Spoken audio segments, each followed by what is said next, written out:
இந்த பூத வழிபாடு பார்த்திங்கன்னா சில கோயில்கள் எல்லாம் வச்சுருக்கா. எங்கேயோ இந்த 4 பூதத்தில் ஒரு பூதத்துக்கு சிறப்பு வழிபாடு பண்ணுவாள்.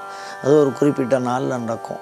அந்த நாளில் பார்த்திங்கன்னா பெரும்படையல், பூத பெரும்படையல் அப்படின்னு சொல்லுவாள். இந்த பெரும்படையல்ங்கிறது என்ன அப்படின்னா 36 கிலோவுக்கு மேலே அதுக்கு படையல் போடணும். சாதம் பெரும்படையல்னு பெரிய அளவில் சாத்தை வடித்து அதை கொட்டி அதுக்கு நைவேத்தியம் பண்ணினால் அது வியாதியை நிவர்த்தி பண்ணும். மிகப்பெரிய வியாதியை மனுஷாளுக்கெல்லாம் இப்போ தான் நம்ம ஆஸ்பத்திரி அதெல்லாம் அந்த காலத்தில் எல்லாமே சாமி தானே. அப்போ இந்த ரொம்ப உபாதியாக இருக்குது.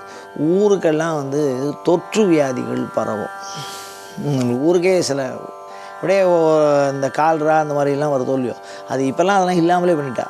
அந்த மாதிரி தொற்று வியாதிகளை நீக்கக்கூடிய தன்மை, வியாதியை பரவுறது, ஒரு பெரிய அளவில் வியாதி இருந்து அந்த வியாதியை நிவர்த்தி பண்ணிக்கிறதுக்கு இந்த பூதப்படையலை போடுவாள்.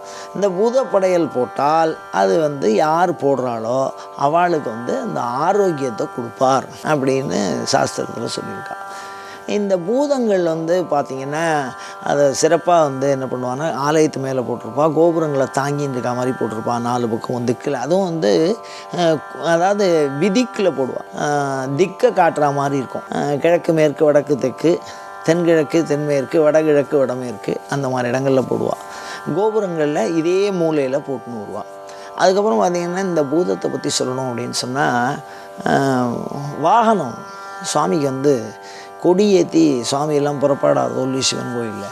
அப்படி சிவன் கோயிலெலாம் புறப்பாடாகிற பொழுது இந்த பூத வாகனத்தை ஒரு வாகனமாக, ஒரு நாள் வாகனமாக வைப்பாள். இந்த பூத வாகனத்தை அன்றைக்கி யார் சுவாமியை பூத வாகனத்து மேலே இருக்கிறதால செவிக்கிறாளோ, இப்போ சந்திரமண்டலத்திலேருந்து அனுக்கிரகம் பண்ணுவார், சந்திரபிரபைன்னு பேர். சூரிய மண்டலத்திலிருந்து அனுக்கிரகம் பண்ணுவார், சூரிய பிரபைன்னு பேர். அது மாதிரி இந்த பூத வாகனத்துக்கு மேலே இருந்துட்டு தரிசனம் பண்ணுறது அப்படிங்கிறது, அதாவது மனைவி மக்கள் வீடு வாசல் சொத்து அந்த மாதிரி ஒரு சமூகம் சார்ந்த, ஒரு குடும்பம் சார்ந்த, அனைத்தையும் ஒட்டுமொத்த ஒருங்கிணைப்பு சார்ந்த மகிழ்ச்சியை தரும் அப்படின்னு சொல்லியிருக்கா.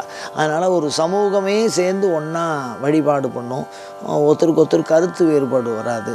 அப்படி ஒரு குதூகலமான மகிழ்ச்சியை நமக்கு பெற்றுத்தர வேண்டும் என்று சொன்னால் இந்த பூதத்தினாலே சுமக்கப்படுகிற சிவபெருமானா நாம் வழிபாடு செய்கிற பொழுது ஒரு குடும்ப ஒற்றுமை, எல்லாரும் ஒன்றா சேர்ந்து எல்லா சொந்தக்காராலும் அவள் கூட நம்ம பேசும்போதும் பழகும்போதும் ஒரு மகிழ்ச்சி கொள்ளும். அந்த மாதிரி ஒரு தொகுப்பாக அனுபவிக்கிற அந்த மகிழ்ச்சியை தரக்கூடிய வல்லமை இந்த பூத வாகனத்திற்கு உண்டு.